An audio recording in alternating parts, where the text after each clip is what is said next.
It's shiny and red. It must be fast.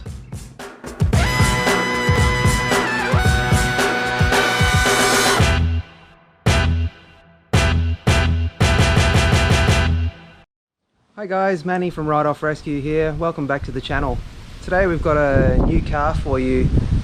We've got an Audi A5 2011 model. Now let's have a look.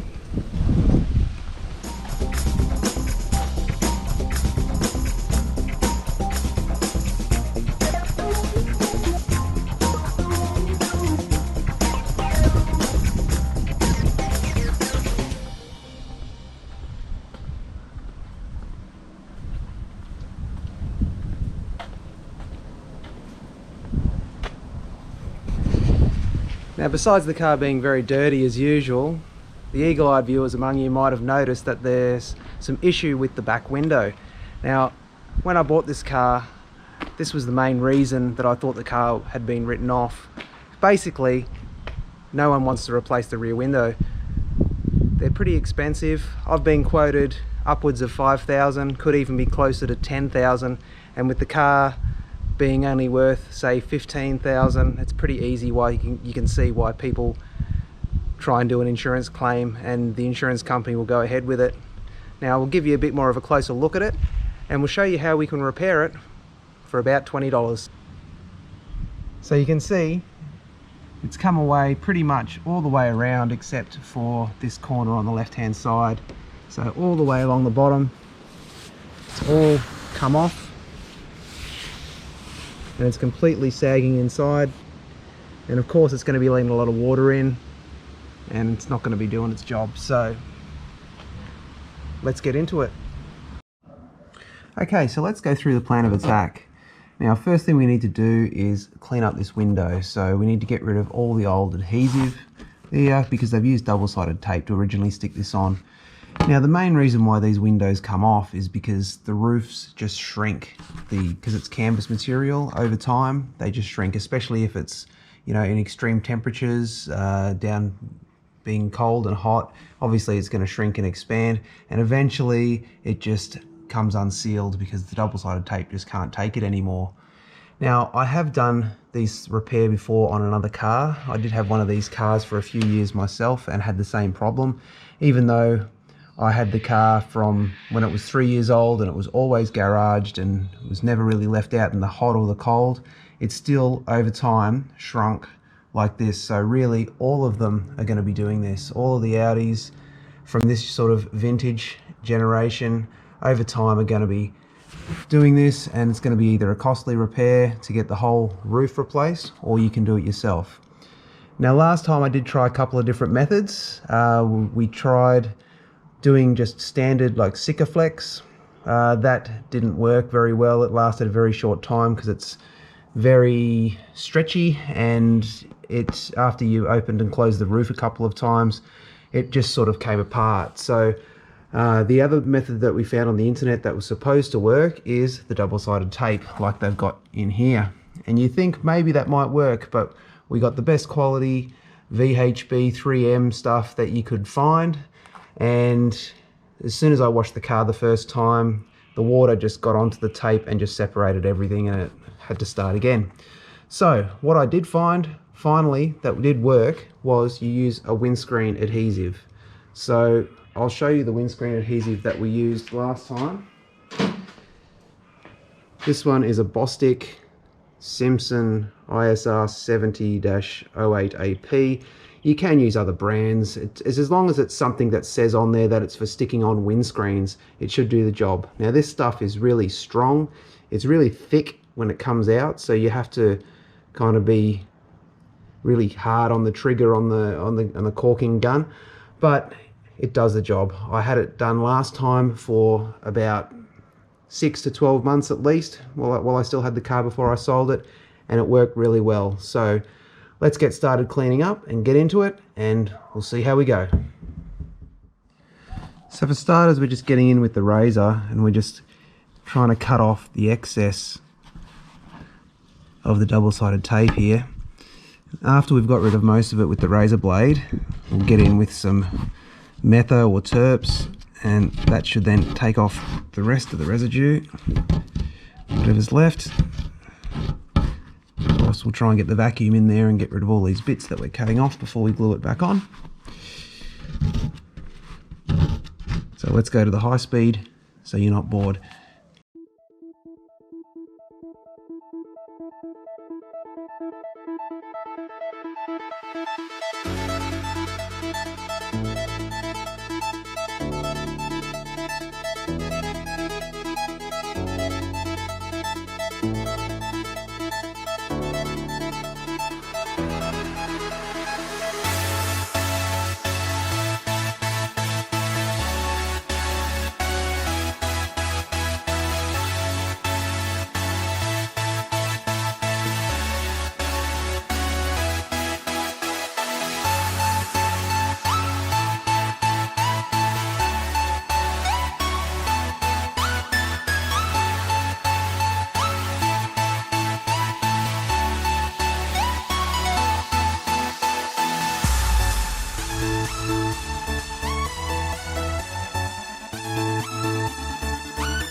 So you can see we've pretty much finished cleaning the glass. We've got almost all of the double-sided tape residue off. There is just a little bit left there. If you want to be really particular, you can get rid of it all, but just leaving a little bit there, it kind of gives me a bit of a line of where I need to apply the windscreen sealant so that we know where to sort of stop and start with the glass meeting the canvas. You see it's pretty much all off. We've got rid of all the chunky bits and it's just like a fine, you can barely even feel it. What's left there is just a tiny bit of the glue from the old double-sided tape that's left there. Now you saw we gave it a good clean with this HyperClean 300. This is basically just like an alcohol-based cleaner. You could use just methylated spirits or something, would do pretty much the same job, but this kind of thing is recommended before you sort of glue windscreens in, so I put some on just in case. We did clean the whole windscreen there, which you'll see why in a moment. So I think it's time now for us to start masking up and prepping our surface. The other thing we're going to do is we're going to be using some suction cups like this. So we're going to be sticking those on the window, something like that, so we can get, try that again, so we can get some grip onto the glass to pull it.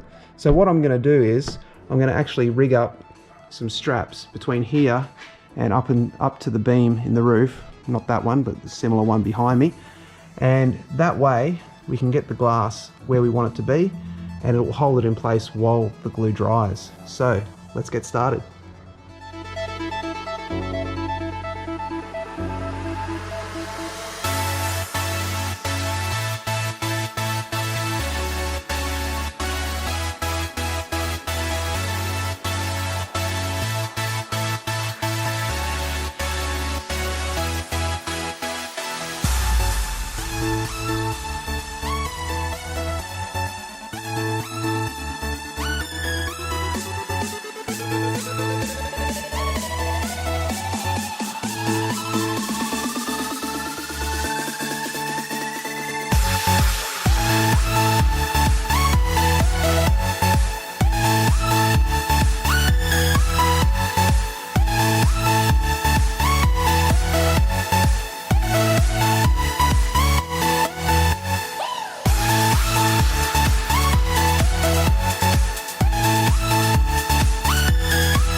Okay, so I've got all the masking tape in place now.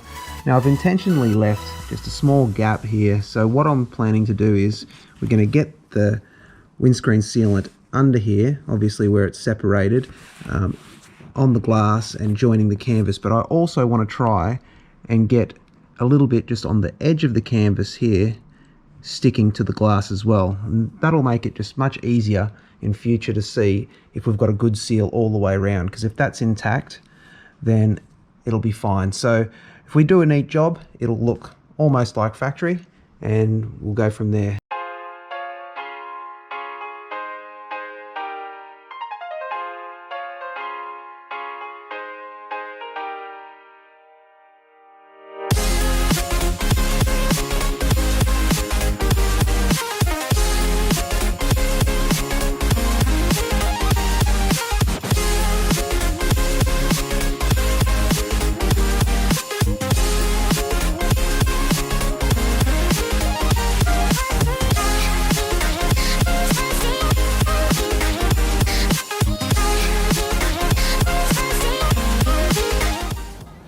Okay guys, you can see we've got a nice even bead around the outside now. Just spread it around with my fingers with the gloves on, so it's nice and smooth as I can get it. It's quite thick, this stuff, so it's not the easiest to work with, but it definitely will stick this window on. Now I haven't got the top pushed down as much as I would like to, but I just think it's not really going to be that easy to stick it down with something heavy because of the angle of the roof sloping down. It's just going to make it real difficult.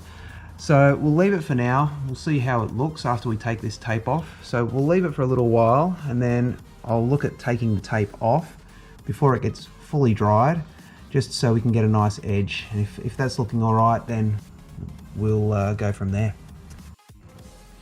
Alright, so we've waited about half an hour or so now, and the windscreen sealant has mostly gone off.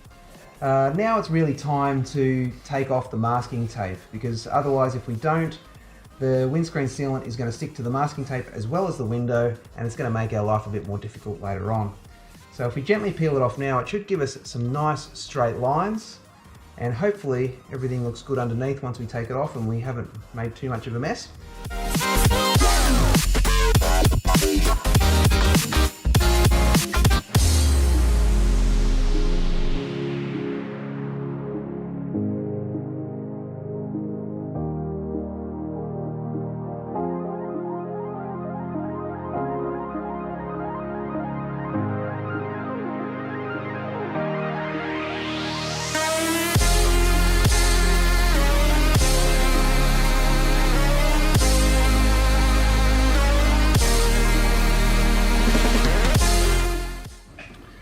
Alright, so I think that's looking pretty good. You look around, nice even bead, nice neat lines.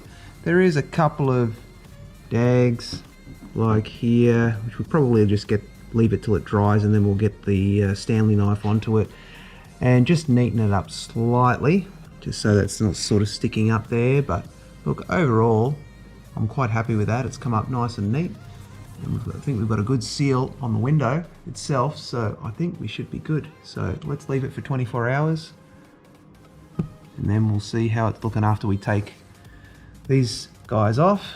Take that rag out that I've put in the back there to push up a bit, and I think we'll be fine. Now you probably did see me add a little bit more sealant up the top here after I took that other tape off, the black tape. I did find that there was a couple of small kind of gaps there, so I just wanted to fill them back in so it all looks nice and neat and even. So that's all done now. It looks all quite good. So alright, let's leave it to dry and we'll come back and see you soon. Okay guys, so it's a few days later now, and the windscreen sealant on the rear window here has dried nicely. We've got a nice even bead. I've come in with a Stanley knife and cleaned up a couple of the little dags that I mentioned before, and I'm quite happy with how it's all come out. I think that'll be fine. I've opened and closed the roof a few times, no issues, everything works well. So I think we're good on that side of things. Okay guys, so I think we'll leave it there for today. Thanks very much for joining me. There will be a part 2 of this video. We're going to be going through a couple of electrical things with this car. Now they're actually not related to the rear window. It just happened to be bad luck that they were present when we bought this car. So we'll go through those in a bit more detail next time. Until then, we'll see you later.